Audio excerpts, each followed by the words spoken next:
Cheer, cheer for UCS. You do your best and we'll do the rest. Fight, fight, fight with all your might. We are the Braves and our team is white. Go, go, for our colors bright. We are so proud of the blue and the white. Score, score, score and fight some more. And we'll win this game tonight. Rip them up, tear them up, go Braves, go.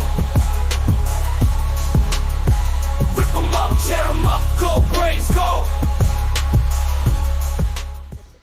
Our Father up in heaven, and then down here in our hearts through your sweet Spirit, we ask your blessings upon the meeting and the members. And we ask that you lead us and guide us and provide wisdom from above, and then just good common sense from here below. Bless us as we do what's best for the children, and then lead us and guide us as we try to support them. Have your will and way in each one's life, maybe even here today in the room. There's a special need or request, and so we look to you for that. Have your will and way as we try to serve you. Help us to love you, help us to serve you, and serve one another. Forgive us in any way we failed you. We ask all of it in Jesus' name and for his sake. And all God's people said, Amen. Amen. Thank you, Brother Cobb. Thank you. Mr. Jackson, Chad's asking me to FaceTime him. Can he not get up? No. I hence a little frustration in his text. He said he can't get on. Try to keep my dad straight when you see him, if you would, Mr. Cobb. We're trying to get Chad. They can all be Okay. together a lot down there in service. Do you want me to FaceTime until y'all are good, or does he need his device?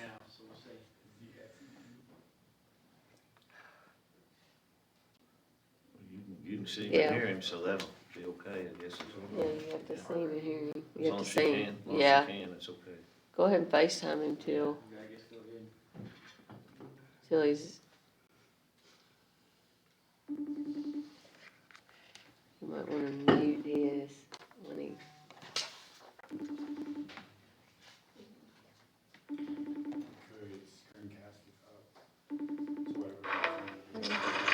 Hello. Probably got peanut butter on my face. Well, you're little on the screen, so you'll be all right, I think. Let me see Well, I apologize, but this will work, I reckon. Okay, at this time, I'd like to call the meeting to order. First item is Pledge of Allegiance. Will everyone please stand? Pledge allegiance to the flag of the United States of America and to the republic for which it stands, one nation, under God, indivisible, with liberty and justice for all. Thank you. And would you like to read our mission statement, please? Yes. Union County Public Schools creates an inspirational learning environment and empowers our students to reach their maximum potential in an ever-changing world. Thank you, Lauren. Next item is a review of agenda for regular meeting. So Monday night, we will call to order, do our pledge, mission statement, approve the agenda, elect a chair and vice chair for the board, and appoint a board secretary. Do we stop and talk about that now, or do we just continue on?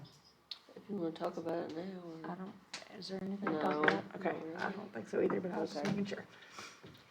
Then we'll get into our recognitions. I have a question about Ja- the board secretary. I remember from our previous superintendent, she was the board secretary. Is that the case in your contract as well? I don't remember. Yeah, I think that's pretty standard procedure. Okay, Um, I'm just curious. but I think we missed a time. We should have, it's been however many years. Go ahead. I think it's supposed to be done every 4 years. And it was just about time for it to be renewed. And really and truly, we probably should have done it as soon as Dr. Hancock was hired, but it was something that we missed. But since we're at the start of the new year, we're gonna get back on track Felt like now. good as time as any.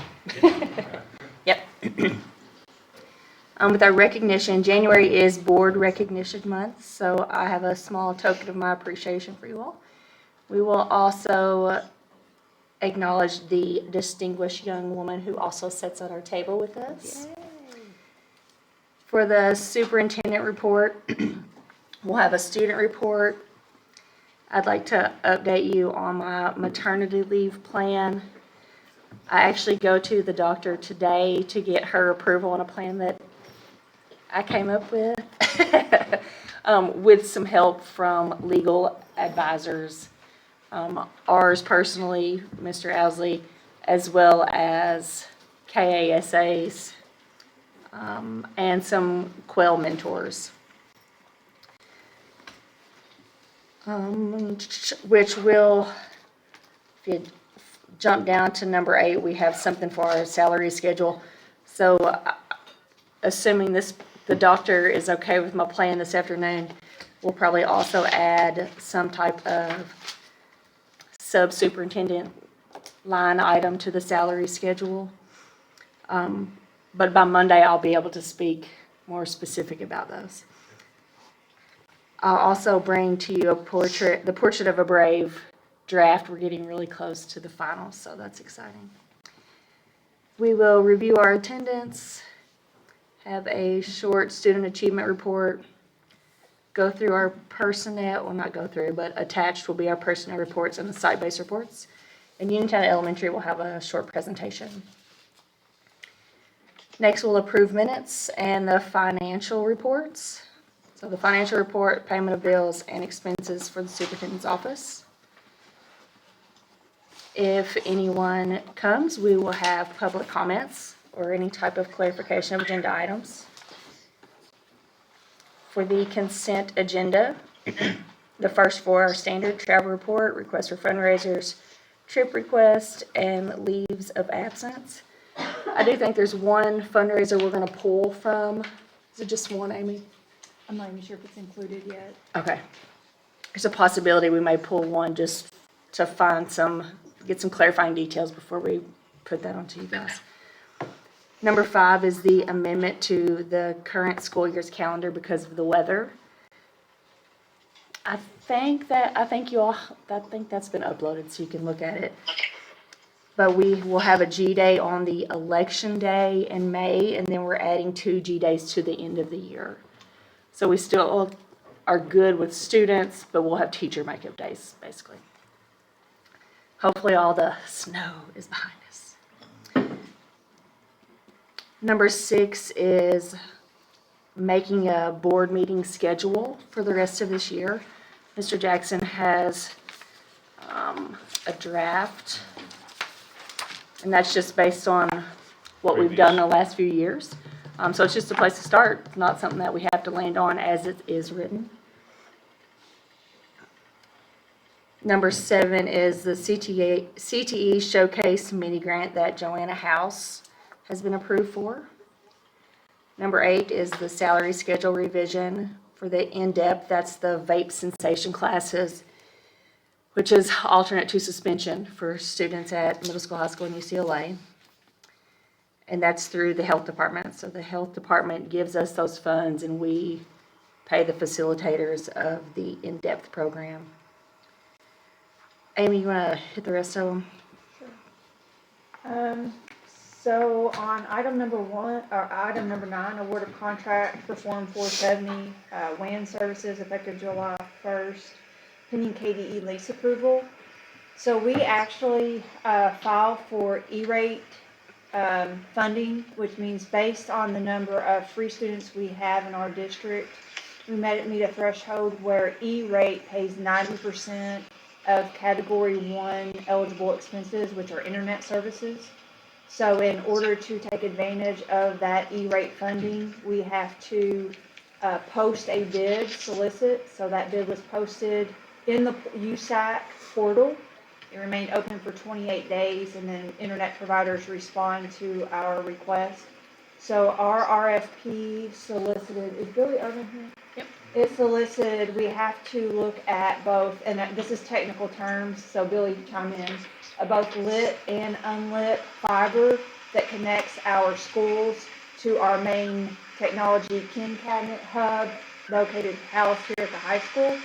So we actually have 4 outgoing fiber out to the schools and then 4 incoming. So we have 8 circuits that we requested fiber solutions for, both lit and unlit. We received only one bid returned, and that was from our existing internet provider, which is Spectrum. So before the RFP, let me back up, also is for a term of 60 months, pending there are funds available to continue to pay that. Funds are appropriated and the district can afford it. So it's for a term of 60 months. It includes 2 2-year extensions. Should the board decide to pursue that after the term of 60 months. It is for a speed of, we actually asked for speeds from 10 gigabytes to 440. So there are 4 different options. However, 10 gigabytes at this time is enough to meet our district needs, more than enough. However, in the future, it does allow us, if we need capability, to go to 20, 30, up to 40, to go back to USAC and take advantage of those options that are built into the contract. The pricing for the current option for 10 gigabytes for the 8 circuits that we're recommending, it's $3,400 a month. The expiring contract was $4,400 a month, which again, we E-rate, so we only pay 10% of that cost. So we actually are seeing a reduction in cost of $100 per month. And then we had a scoring rubric. The items that we scored the RFP on included pricing, prior experience with a vendor, level of service, cost, and capability to, when you work with USAC, you have to be able to provide an FCC SPIN number. And again, that helps us take advantage of that E-rate applied to Spectrum services. So we're recommending to the board that the board accepts this contract. However, because the $3,400 a month over 60 months exceeds a threshold of $100,000, which requires the Kentucky Department of Education approval for leases, it's considered a lease. Once you approve it locally, we have to send the contract to our board attorney. There's a certification letter that a list of things that Mike Owsley will sign off on, that as far as indemnity clauses for the school district, that it does not contain any, that it does contain languages, should the funding go away, the district can cancel service, things to that nature. Just So to make Mike- sure the wording's right for all that. That's right, so once the board approves the contract, we'll send the contract to Mr. Owsley. Mr. Owsley will do a certification form. So he's just gonna check and make sure we're not stuck with the contract even if the grant goes away. There's standard language, there's probably a dozen items Mr. Owsley has to check. I've already Is checked it all pretty of similar to those. the last? Change the verbiage on the one last. It's similar, it's the Similar. exact same, change the price. Okay. So then once Mr. Owsley gives his certification on the standard letter from KDE, we'll send that to KDE, they approve it, and then we upload it all into USAC, and the contract begins July 1st to take advantage of these services, so. Same service for a lower price, that's, as long as the grant stays, that sounds pretty good. That's right, yes. And USAC guarantees you funding. Once you submit it, they may come back and ask us questions on our circuits or enrollment numbers. I don't know, I've gotten a lot of inquiries from USAC over the years, but they're all boilerplate. So our real cost is $340 a month then? That's right. We work really hard, and how all this fits together, I could talk all day, but because our district for food service purposes is community eligibility provision. So we provide free meals, but we send out those household income forms where families report their income. And that determines a lot of free status for our kids. So those kids, if they already receive Medicaid, SNAP benefits, they're already free. But then we identify additional free. So we really make an effort to identify students who qualify for free meal status, because that allows us, there's different levels of E-rate discount. It could be, in the years past, we were 80-20, so we only got 20% discounted. But we really, our family resource, we really have a coordinated effort to identify those kids, because it saves us on programs like E-rate. Sounds good. Yeah, so all that's uploaded. Sorry to spend so much time on that. I just wanted you to understand the process. So that's the item number 9. Item number 10, we have discussed this in the past especially when we did our insurance renewal. So I have a memo drafted to the board. It's uploaded for approval. So under our current insurance coverage, which is provided through CM Regent Company, the district currently has coverage for sexual misconduct and abuse in the amount of $1 million per claim, with $1 million aggregate. So we have $1 million coverage for any type of sexual misconduct and abuse or SMA claim the district may have. When we changed to CM, or Church, formerly known as Church, we used to have, I think, about $5 million, $5 to $7 million in coverage. However, they don't offer that level of coverage to the district, so we are left with an area of exposure. So we went out, we've talked about this before. Skip McGall's office has gone out to obtain additional excess coverage to kind of fill that exposure gap. So we quoted 2 levels. One is an additional $2 million of excess, so we would have $3 million. The premium for that is approximately, with taxes and policy fees, about $30,000. The second option is a $4 million excess, and the approximate cost is $78,036. Dr. Hancock and I have met, we've talked with Skip and his team, and just due to the level of exposure related to those types of claims, we're recommending the higher level, the $4 million excess, with additional 1-year premium cost of $78,036, which would be funded in our current year budget out of our contingency. So our contingency was above 6%. And at this point in our fiscal year budget, that's what line item I would move it to pay this. Legal fees related to these types of claims can be $500,000 or more. So we feel like if you have one, heaven forbid, 2 claims, the $2 million might still compromise, and there's just too much exposure left in the district. And typically, if a parent or guardian or whoever the party is finds themselves in a terrible situation like this, $3 million isn't gonna probably suffice the coverage,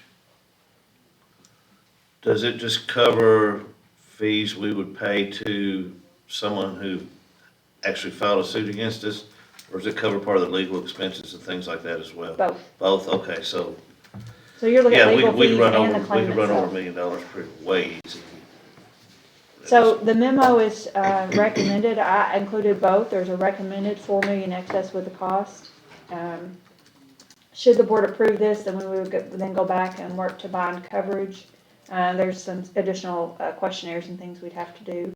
And then I also did put the alternative available that's option. So I guess not, if it's under consent, but it's being recommended, if that consent item is approved, it would be at the higher limit.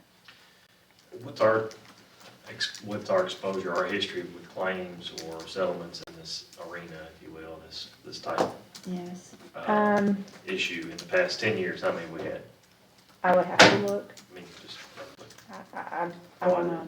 I know I'm not privy to all the personnel, and those loss runs don't necessarily run through on a report I get.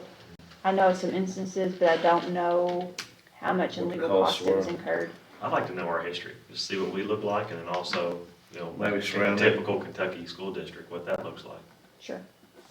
Verify, I'll Yeah, follow it this doesn't good. compare to Yeah. otherwise. So I'll follow up with you. I'll contact Skip right after this meeting and send you that Be great. information. Maybe see what kind of coverage the other districts have too, Higher levels. higher than others. You already checked on that, huh? Because I don't want to pay for something that we feel isn't necessary, but I also don't want I don't want to Recommend exposed to a level of exposure. I heard you say $500,000 claim per claim is typical. And that 2 million would be 4, 4 million would be 8. So that'd be a good idea to know how many. Which is what. But the that's history just is. legal fees. Yeah. For the legal portion. Yeah, okay. Yes, not That's not the, the actual settlement That's fee. not the That's settlement, right. right? Okay, just the legal part. Okay. Skip said legal fees, $500,000 in legal fees on cases like this are not unusual. It's pretty And- common. And what about the other portion of the cost? I don't. I would think it It'll would probably just be vary. determined on the claim. Mhm. I don't know. But I'll look at, it's a good place to start on history, so I'll look on that. So, Dr. Hancock may have some, as from history of personnel standpoint, but You said you didn't know how many. Do you know of any? Yes. There has been some. Okay.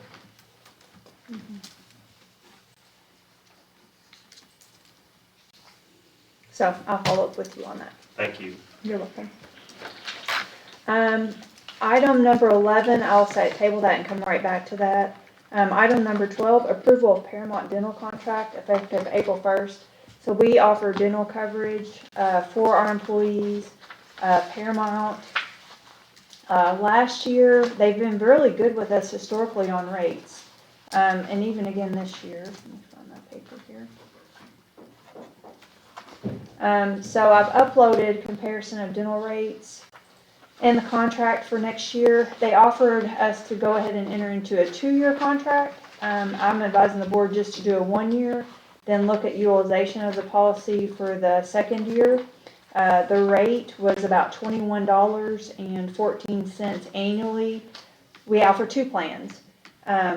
Just to refresh, so we offer 2 plans. We offer kind of a basic plan for those employees who do not need the ortho plan, orthodontics or braces. Then we offer a richer plan for employees if they have children or if they themselves need orthodontics. For the non-ortho plan, for a family, it was $21.14 increase a year. For the richer plan for a family, a monthly increase of $2.73. So we divide that between 2 pays. The 2-year rate, it was $5.46 for the richer plan for a family, $3.53. So I opted, my recommendation is just a one-year renewal, look at utilization, and then come back to the board next year and see. Utilization, I asked why our rates even went up $2 for a family plan, and there were more claims.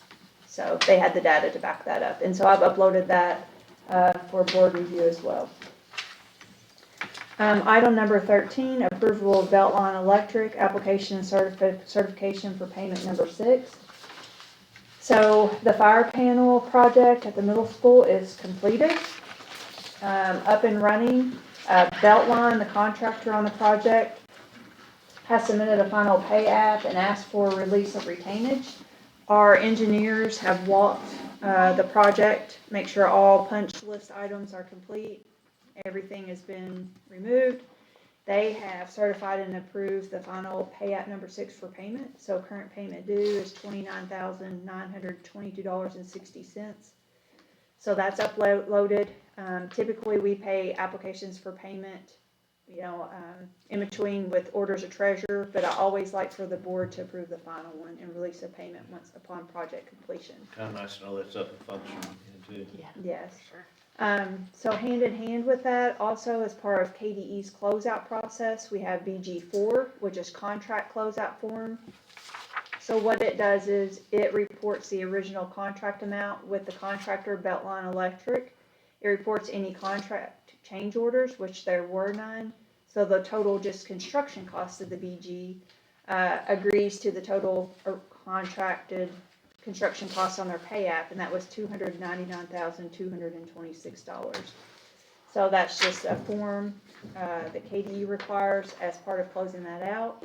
And then once the board approves those forms this month, then we bring up BG5, which is all closeout costs, the contract costs, all soft costs, and report that to the board. So those 2 items are uploaded. So that's items 14 and 15. And then I'll go back to number 11, which is draft budget, so I'm gonna ask Dr. Hancock to take one of those and pass that around. I noticed you skipped that, so I was gonna come back and ask you. Yeah. Save the best for last, or the longest for I last. guess She so. did say, she did say she's gonna table it for a second. I missed that part.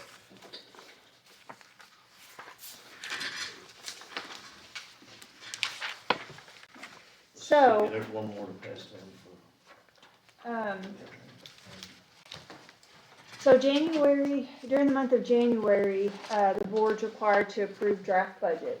And what I like to do, so the munis budget itself is uploaded for board review, the printout. And I did not print that out for today's purposes, but I'll forward that to Mr. Jackson. So what I'd like to do is briefly go through this presentation, and then if any of y'all have questions today or follow up between now and Monday, my door, as you know, is always open. So if you flip to the second page, past the cover sheet, our budget cycle.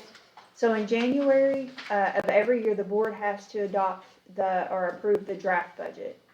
And what the draft budget is, it's just our first look at the budget for next school year. So what we've done as an administrative team, we kicked it off at the beginning of December. All of our departments and school leaders prepare needs assessments.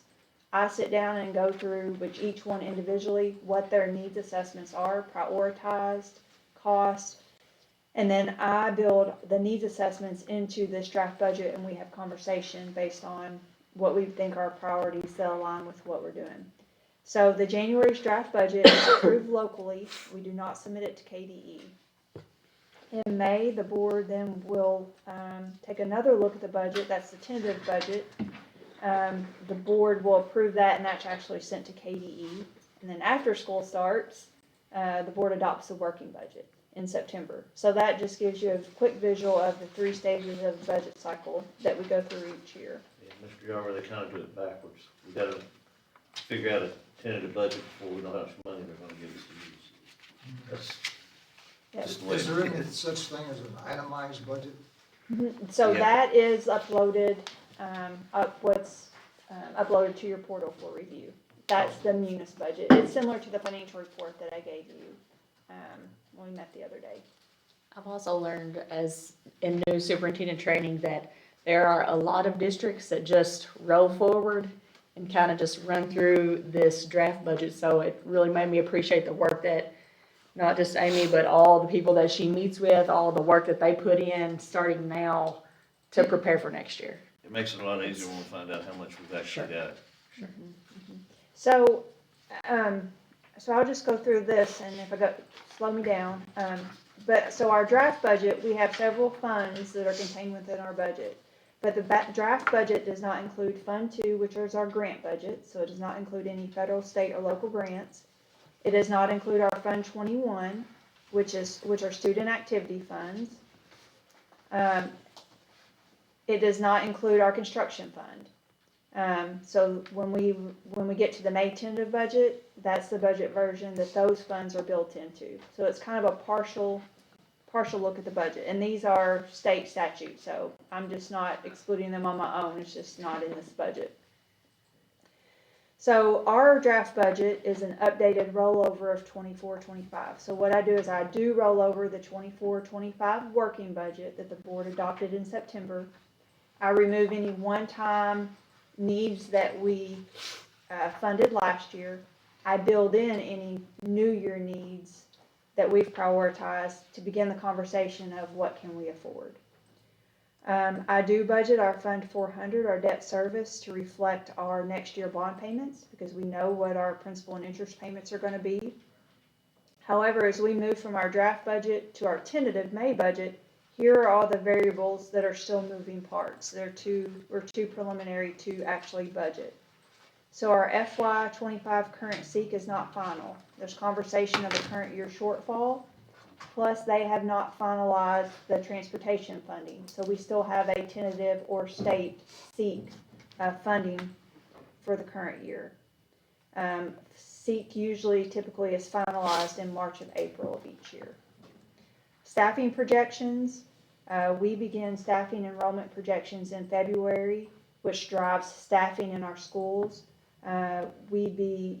those staffing projections are not due to site-based councils until March 1st.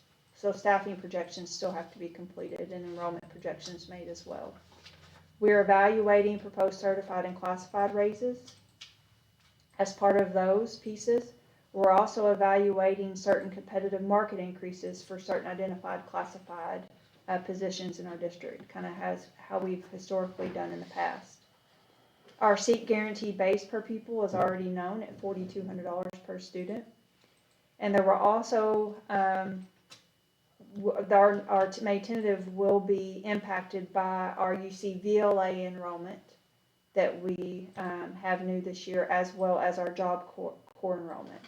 Met with Tammy Mosby, who's principal at Job Corps, and that seems to be trending up, so that's going to be a positive to our budget. On the next page, continuing budget consideration, we're still evaluating overall district raises. The next bullet point, good news, the county retirement rate, CERS, continues to decline. So this year it's 19.71, next year it goes down 1.09% to 18.62. Several years past, we expected it to go up to 29% over a few years, but historically over the past 3 years has actually trended the other way, so that's good news. Special ed, our child count, our December 1 child count has increased over prior year, so we're evaluating our special education staffing needs. Facility and maintenance needs. So based on the needs assessments we've conducted with our departments and our principals, library furniture, we have a lot of old libraries, so we are looking at implementing a phased replacement plan beginning with the high school for the 26 fiscal year, and then 27 and 28 Morganfield and Sturgis to follow. We have an annual asphalt repair plan. The high school is due next, the lower lot in the circle. We have a lawnmower replacement plan, so Morganfield is scheduled to receive a new lawnmower and is needed. There's constant repairs on that mower. So they have custodial needs. We have a boost machine down at the high school, a Kayak at Sturgis, and a floor machine at Morganfield. We have an HVAC unit replacement, a phased plan built in. So we have 23 individual units at Morganfield, 24 at Sturgis, and 13 at Uniontown. We're starting on a 3-year replacement plan of those units.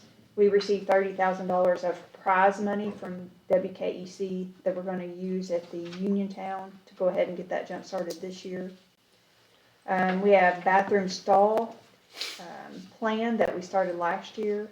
We're in the second of year 4 at the middle school because those stalls, they're so expensive. Continuing on the next page, transportation needs.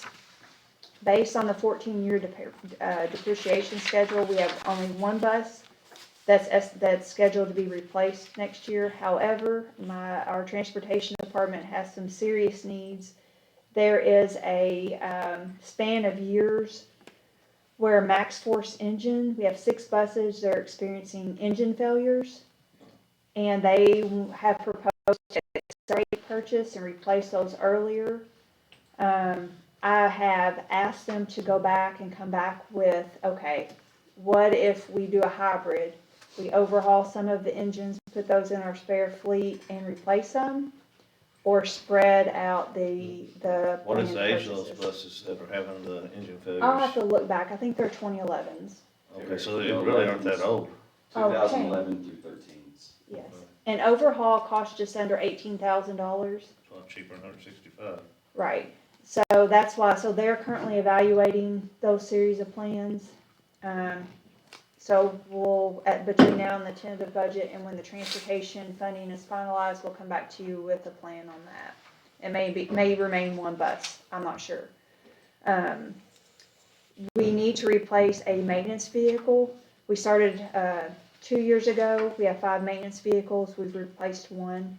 The second, we're beginning to see a really effects of an aged fleet. So we have a 2001 maintenance truck with 198,000 miles that if it's workable in our budget, we're going to recommend to replace. We need to replace a roof on the fuel shed. That's not in this draft budget, but it's under evaluation. Then we have our capital outlay fund, Fund 310, and our FSPK Fund 320, which are both restricted funds. Those will be impacted by the outcome of our finalized SEEK funding and what we do on the Laybeck project in terms of bonding.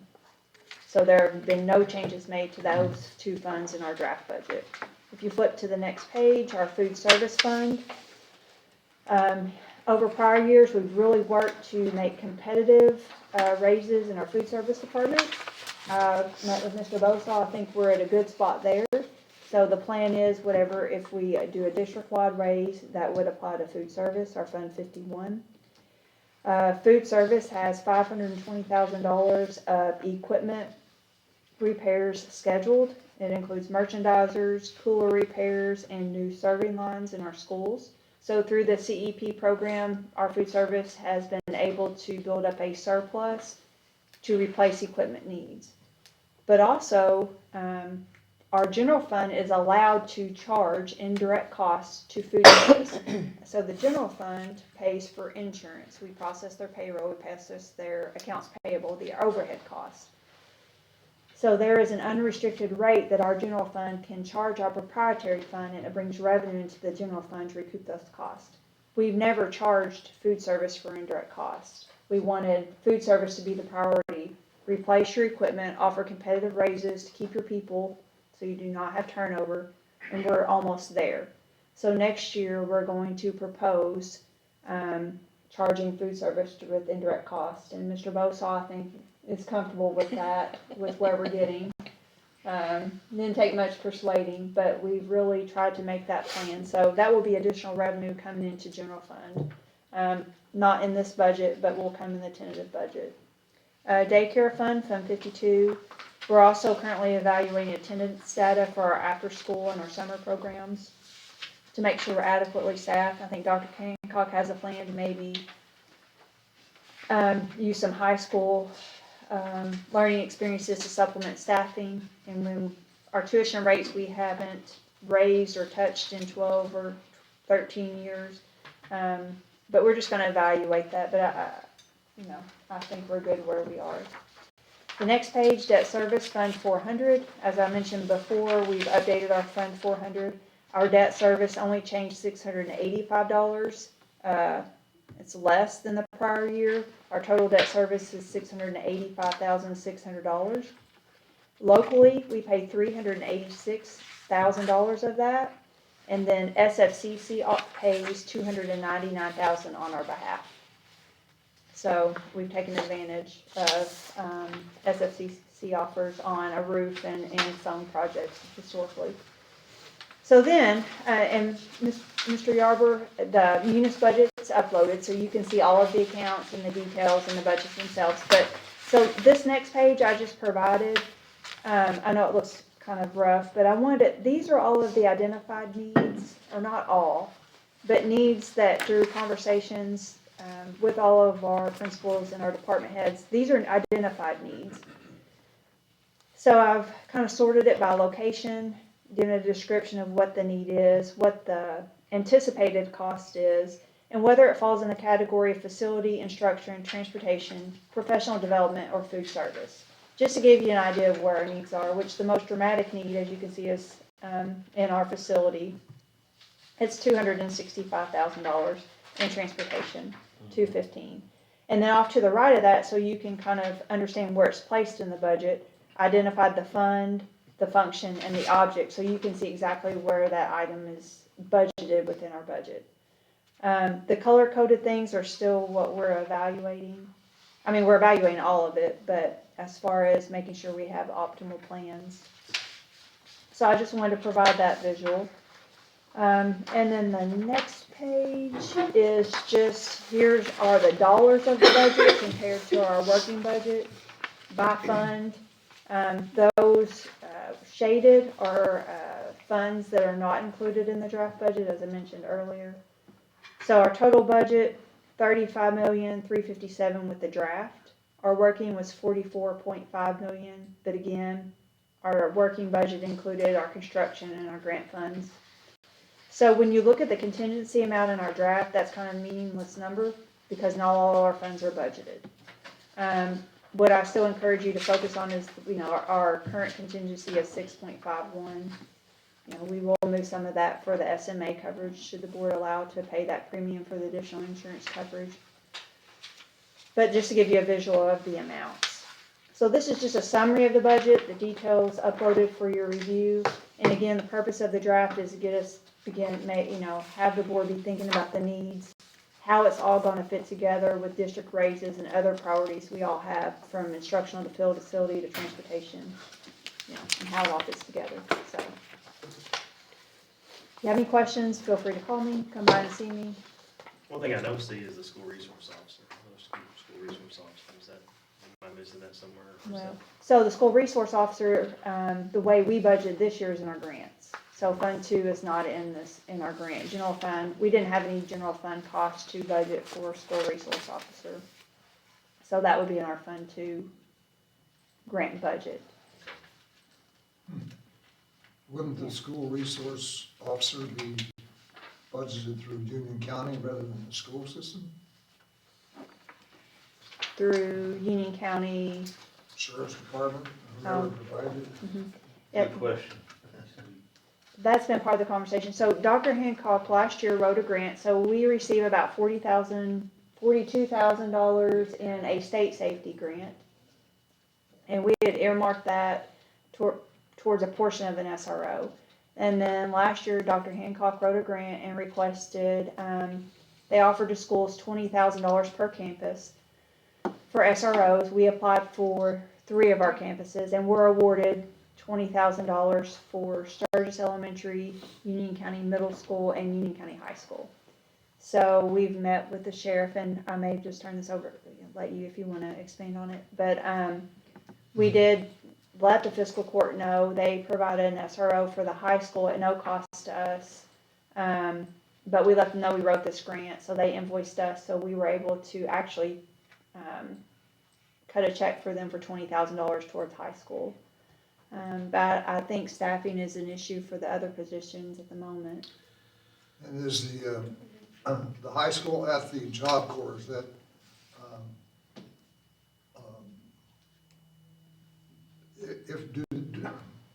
let me think a minute. Do they have a school resource officer at the Job Corps High School? No. No? We have one at the high school, and then we share one at Morganfield Elementary with John Paul through Morganfield Police Department. And those are both funded and provided by the Sheriff's Department and Morganfield City Police Departments. Okay.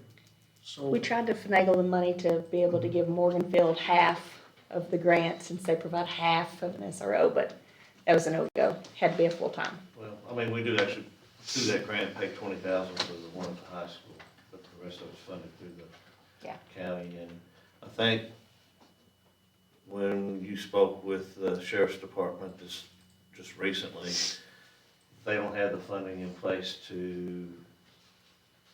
or the staffing to be able to help us right now. They felt like they could get the staffing if the funding was there. But they didn't have any funding to provide. one more question then. In the itemized budget, will there be some indication as to how much money the school board is providing the Job Corps for the high school, at the Job Corps?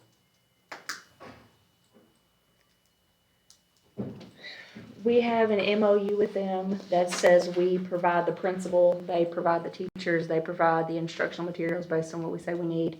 And then we have a percentage of seat that goes into, We budget $8,800, There you go. and so we provide the principal, and then we budget $8,800 for needs that she has. However, the MOU says that we provide up to 3.5%, is it 3.5? Of our seek base for each student they enroll, which is more than $8,800. But the MOU also says that they will provide a secretary.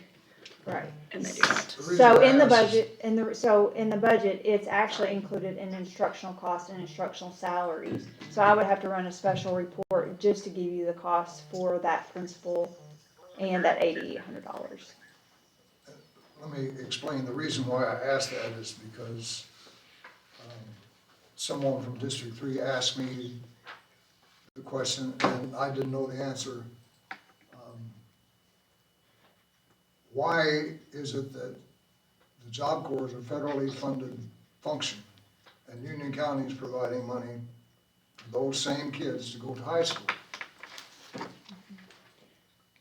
We actually have kids from the high school going out there as well. We have students from here Yes. going out there. Right. Yes. And the students that they enroll in our, in the Victory Tech program, the state pays us the SEEK money for those students.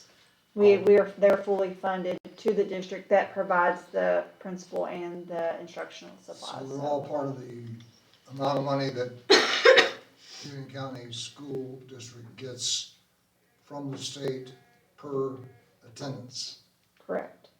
And so based on attendance. we receive $4,200 for every student that's enrolled at Victory Tech. And they live on campus, so their attendance is 100%. And they provide the teaching staff, and we provide the principal. Well, that answered my question. So, Thanks.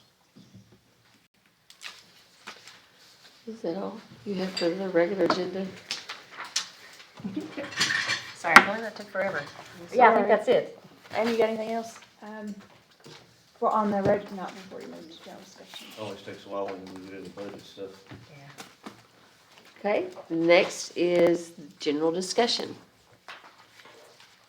Do you want to kick us off, Amy, or do you want me to turn it over to Matt? Or So we have Mr. Matt Dunn with Alliances with us. I know we had a lot of discussion during our special called meeting last Thursday. And so Matt Mr. Dunn thought it was might be a good idea just to come and address any questions that the board might have. And with Mr. Yarber being brand new, I would kind of wanted him to meet Mr. Dunn in person. And so. You, sir. Yes.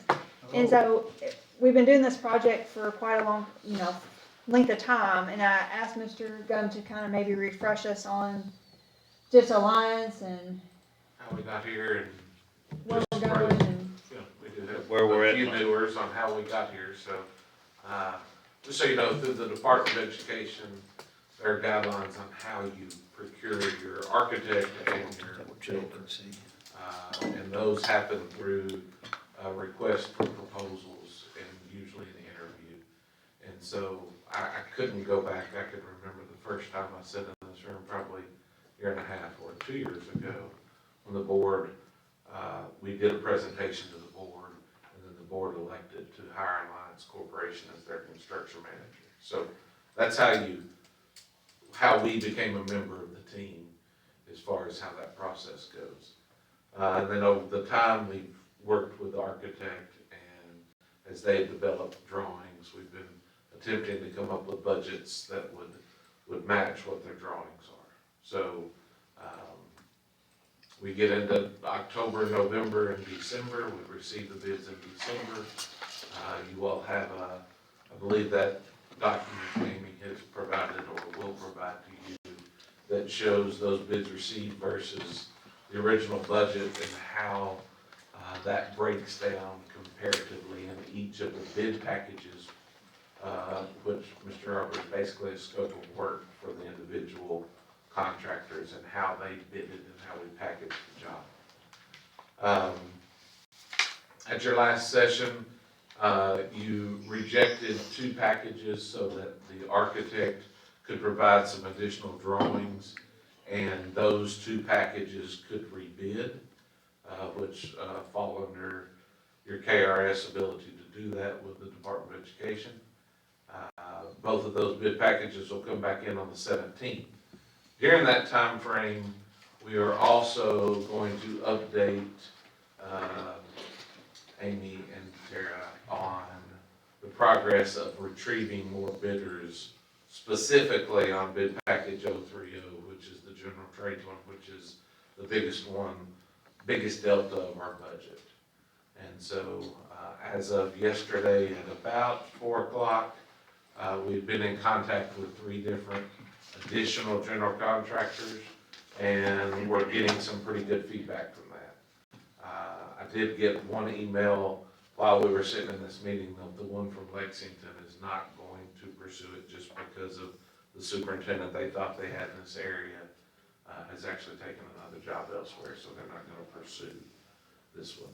But we're still working those 2, and then we will work more as we do, and we will update these 2 on those phone calls and how that process is working each day. The board has also elected for a couple of competitive negotiation packages. We've been working with the engineer on the mechanical bidder to try to reduce his cost. And again, all of that will be received on the 17th of February with new numbers coming to present to the board thereafter. I know there's a lot of questions that have come up, and I want to, open the floor to any questions that you all might have. But I definitely wanted to just go through my notes and make sure that has caught them. The one thing that I do want to make sure that you understand is there is no legal difference between the 2 entities of Alliance Corporation, your construction manager, and Alliance Corporation, your bidder on bid package 030, legally. There's not 2 different companies, they're not 2 different names. If we were the selected bidder on 030, that contract will be with Alliance Corporation, 116 East College Street, Glasgow, Kentucky. No different than your current contract you have with us as your construction manager. 2 exact same entities. And if I portray that any differently, I just want to make sure I cleared that from a legal standpoint on how they're not 2 entities. Now, I will also say and remind you that there are nothing illegal about that process. We do that often, we do that many times. And so we can, through the Department of Education, have both of those contracts going on the same project. We're bidding it no different than any other bidder. We're just required to bid it just like another bidder. So wanted to make sure that I just reiterated to those who have heard me before and make sure I was clear.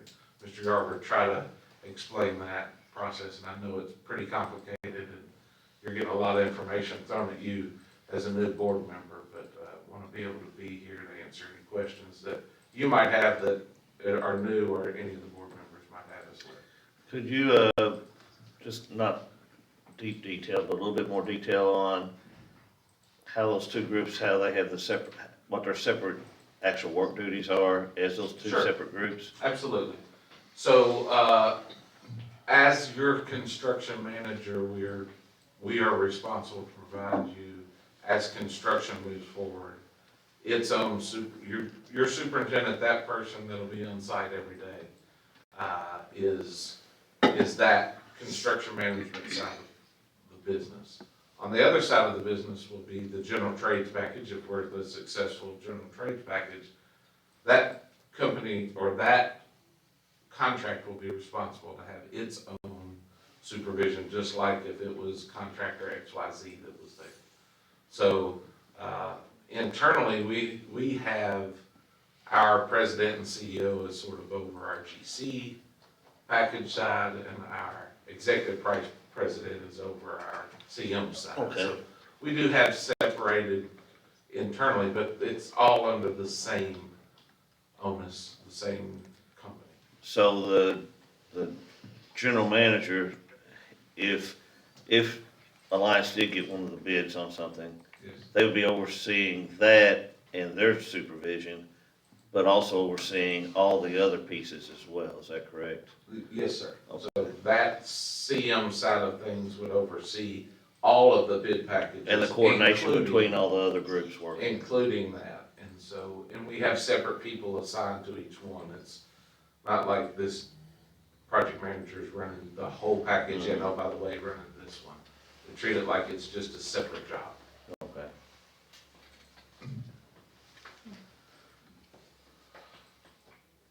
got a couple of interesting weeks over the next three, needless to say.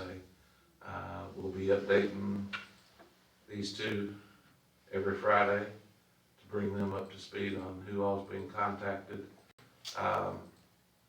There is a thought and a question on, just so everybody should know, why do we reject bid package 030 to rebid it?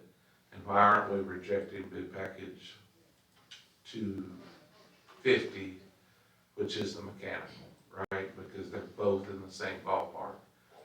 I believe that your risk is higher in that bid package because we felt like we had 4, 5, or 6 bidders at one time on that bid package and we got one on bid day. If we reject them and come back to that same situation, that bidder could say, I'm just gonna add more money to my Well, bid. those prices are all out there for everybody to see now, so They that's a risk anytime we rebid something, I know. Right, and contractually, each of those bidders in their original bid from December the 4th is obligated to hold that bid good for 30 days, which went to, January the 4th or whatever it is. They have all agreed and in writing, and Amy has that, extended their bids till March the 3rd.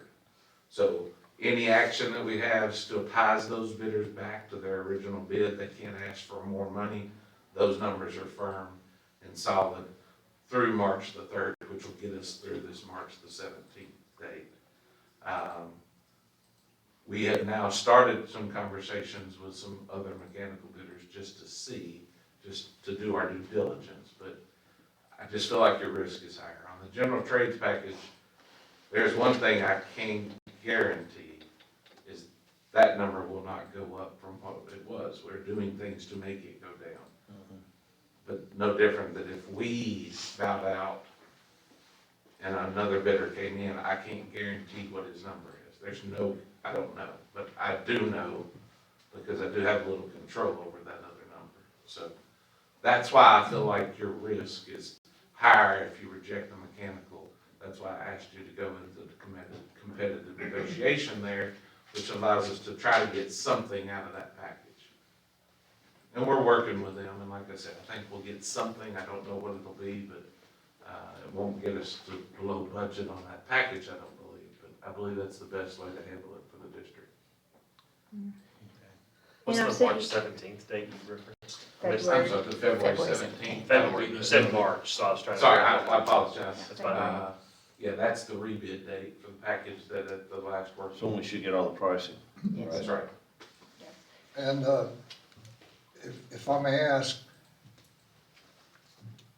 was there a federal grant or a state grant to do this project? State. State, and is there a time limit when the grant ends or when it can begin? It's No. all just a grant. Right, so I followed up, I was gonna, I called the SFCC, spoke to Chrissy Russell, the director. SFCC is School Facility Construction Commission, so they're the ones that actually, we've already received the grant money, haven't invested in CD, earning interest. And they're, I've updated them probably quarterly, monthly. I've just stayed really good contact with SFCC just voluntarily, but they also have requested updates every so often because they're updating legislators. So you understood my question? Yes, so I called her to clarify one question that Mr. Clifton raised, but I asked her, is there any expiration? And she said, no. We want you all to be successful with this project. You've updated us. We're committed to you getting the product that's best to meet your student needs. So there's not an expiration. I think as long as we had started the project, then We had to have a BG in place by June 30, 2022, I believe, and we met that condition. So there's no expiration. Okay. And then Mr. Clifton asked a question about new construction, but it's for renovation of existing or expansion. So that was in the original paperwork, and she confirmed that.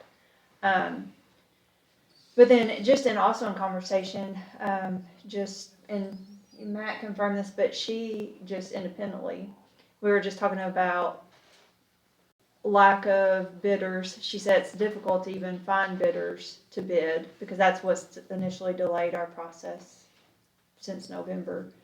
She said they're seeing that across the state, but they had a project bid. I spoke to her yesterday, so it was the day before, new construction, and it was 500, almost $600 a square foot for new construction, which is, so Mr. Colby, I know you kind of made the comment, build new, but I don't know, but it just, Expansion sounds like a possibility.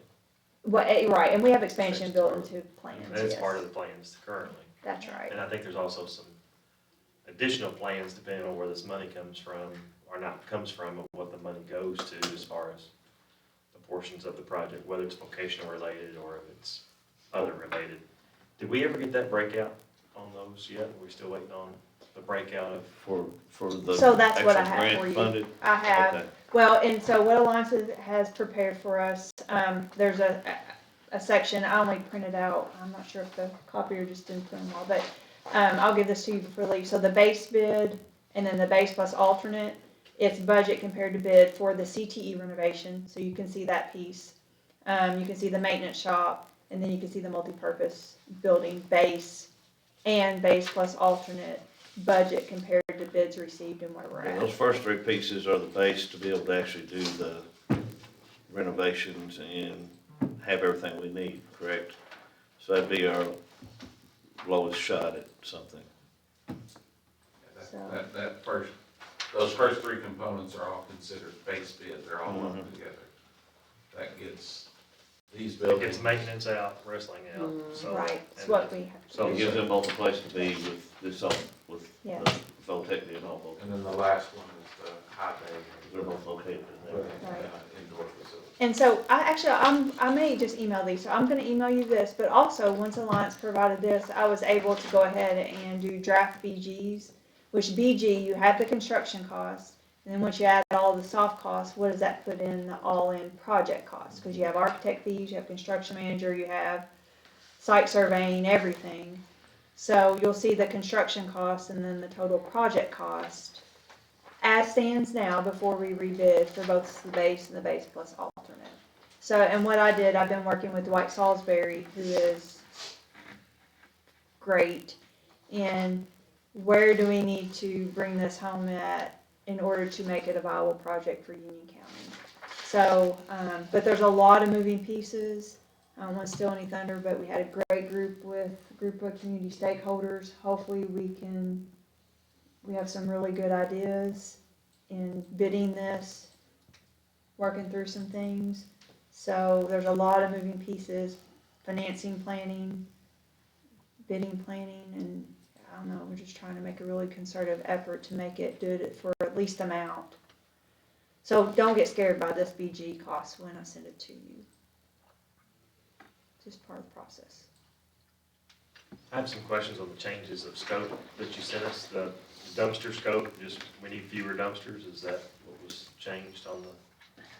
Can't, Or- Oh, okay, and then the stone allowance is being reduced. do you so know that on the would make it dumpsters? less. I don't What know the on the dumpster, so, one of the things that we could potentially do, and I haven't seen that list yet. I have not, I'm sure that was something Derek helped with. Justin and- sent it to me. or- and It came Justin. from the architects. Okay, so it did come from architects. So one of the things we look at when we build allowances is we want to get some amount of money in, right? So there might be $30,000 worth of dumpster allowances that go on the job. If it goes over, you pay for it. If it goes under, you get back. So if there's $25,000 at the end of the job, you get $5,000 back. So just to maybe looking at that and saying, hey, we feel like we could reduce this. Trying to dial it in a little closer. Yeah, or the temporary stone, you could potentially reduce it because we don't have as much of an area to do. So that could be, I apologize, I'm not familiar with that document, but Greg, I will look into it and talk to it with Derek on my way home and see if I can't get a better grip on it. And I guess I just want to make sure the quality of the building is not being Well, sacrificed and the biggest, to help get this number down. the biggest On some of these change, building Greg, walls and things like that. is gonna be in the exterior Yeah, walls. the multipurpose building walls. Yes, sir. Yeah. That is a detail that has come up that we have dealt with a lot in some of the other districts we've worked with. And it's a Sherman Carter standard detail, it's their exterior wall pipe, it's how they insulate the wall, and then what they put on the inside of that exterior wall. We've also dealt with it differently with some other architects, so we brought that to Justin when we started seeing, hey, this could be some price reduction. It still meets building code, still is going to look good, it's not gonna cheapen your building, it's just changing that wall pipe detail to save that money because of the insulation of the wall. You're still insulating the wall and you're still meeting the code.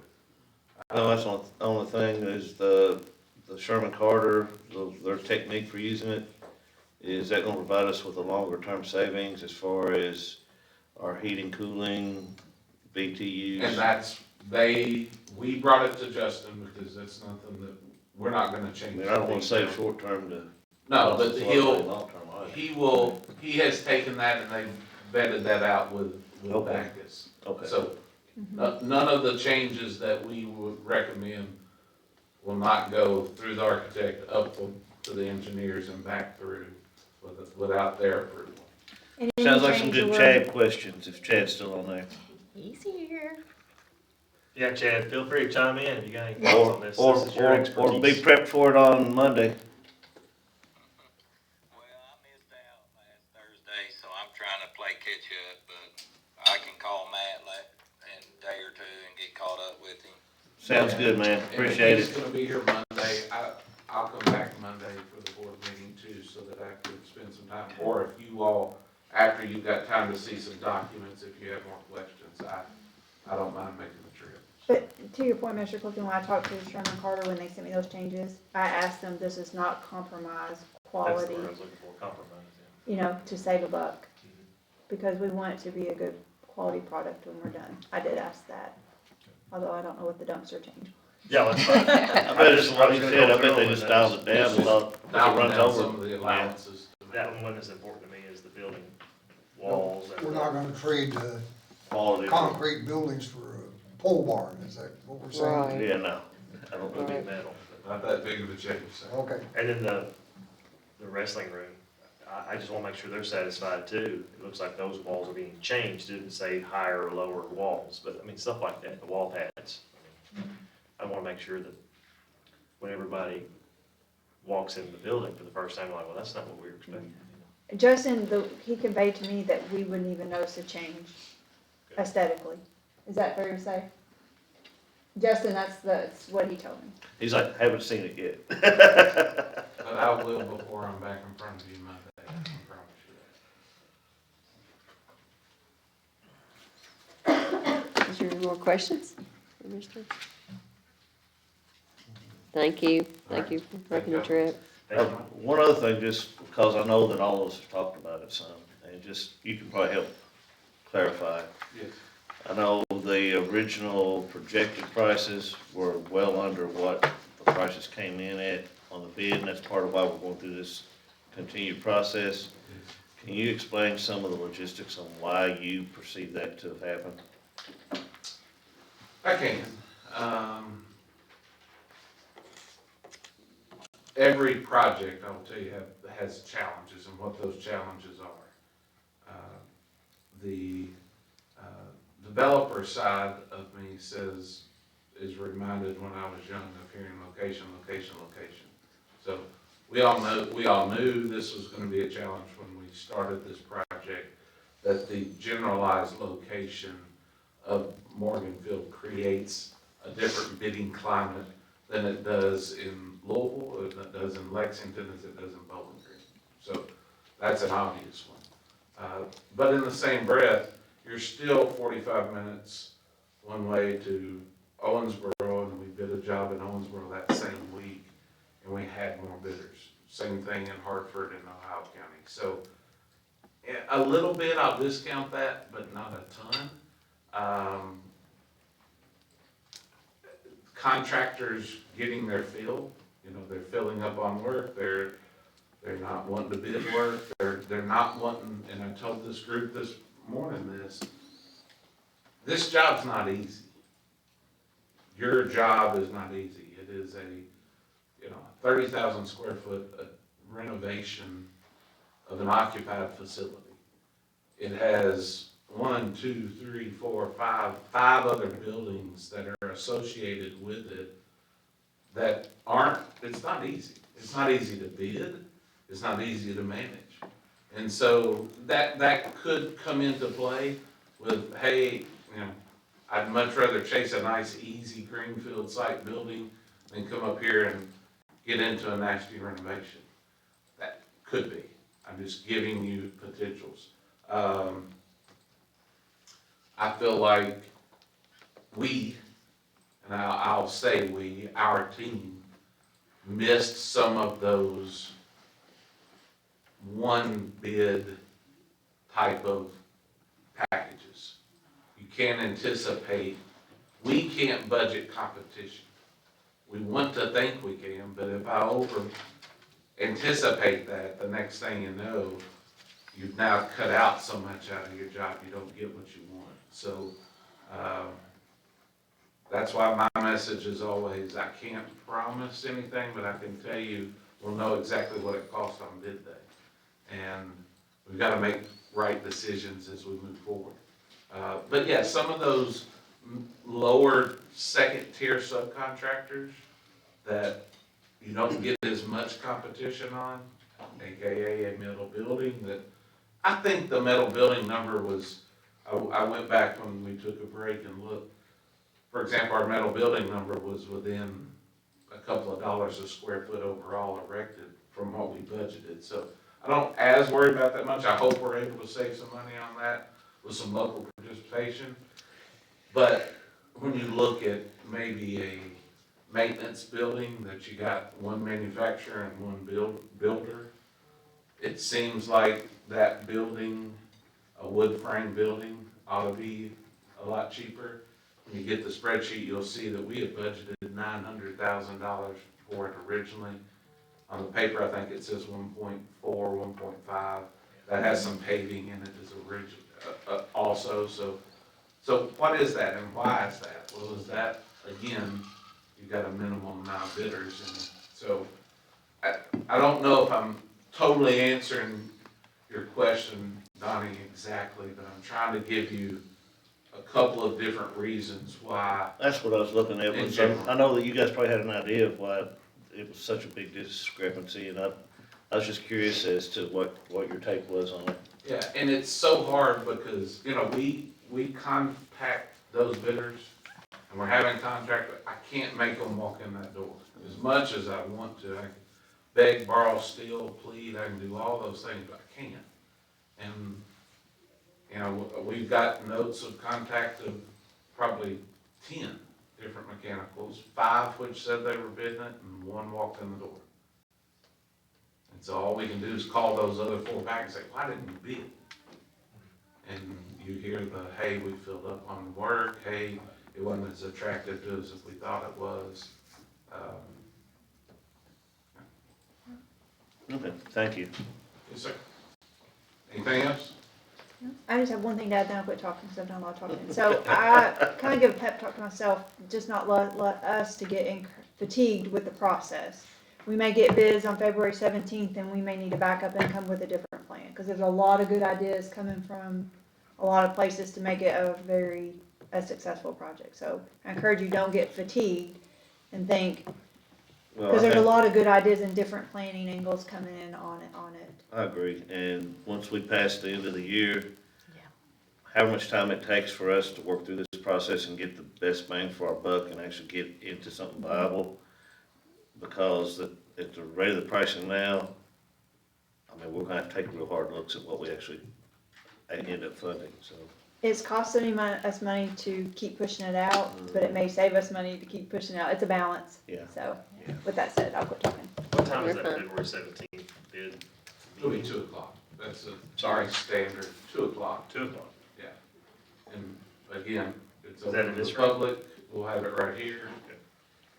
2 of you are more than welcome to come. If you have third, I've called meeting, but y'all know that. Yeah, I'll be in Texas, so I won't be here. I'll try to be there. I'd like to be here too. I'm currently available. Yeah. I'd like you to be here too, Chad. I would too. Yeah, I'm gonna plan on trying to make that, yes. And one of the reasons I bring the dates up, you know, I guess we're gonna look at this for Monday. Mhm. I already know one conflict I have, and that's that February 20th meeting. I won't be available for that, so if I can be on the front end and see that part. Well, and I was gonna ask also, I mean, if the majority wanna keep it the way it is, I'm fine with that, but on the working sessions, it's a lot easier for me to do afternoons than it is midday, as far as actually making it versus being here virtually, but that's all up to whatever most of you guys. I agree with that. The middle of the day is not usually good. Middle for of me, day's tough. But I'll do whatever the group wants to. I know it's tough for Chad too, because he's got to break away from work to come every time if it's in the middle of the day. Usually the beginning of the day works well, or the very end of the day works well. But I'm just. Just something we can talk about Monday, I just Yeah, throwing it out that's a there. good idea. Mr. Yarber, do you have an opinion on that? The only opinion I have is if it's at 7 o'clock, I have a hard time driving after dark. I'm 88 years old, I don't see very well. So I would like to have meetings where I can get out of here and be home before dark. Whether it's in the winter or the summer. But I'm just one person, so I gotta go along with the majority as far as when you're gonna have a meeting. It's good to talk about. Mhm. If you wanna wait and talk about it Monday, we can. That's fine. I just, No, we were talking about dates, so Yeah, it Yeah. struck me. and that'll give you time to look at all the dates and maybe, like Chad, have him look at the dates and see what will work for him and what won't, and times, and get some ideas. Sounds good. Do you guys have anything else? Tara? All right, do I have a motion to adjourn? So moved. Mr. Klesner made the motion. Yeah, I was just waiting, I was waiting for Do anybody I have else. a second? Second. Mr. Gadden made a second. All in favor? Aye. All opposed. Motion See you carried. Monday, Chad. See ya. See ya. Take care.